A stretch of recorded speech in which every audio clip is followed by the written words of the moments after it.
நமக்குள்ள இந்த லவ் கல்யாணம்லாம் செட் ஆகாது, வேணாம்.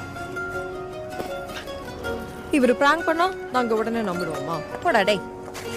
என் மயிறு சீரியஸா சொல்றேன். லாஸ்டா கேக்குறேன், இதெல்லாம் எதுவும் பிராங்கா?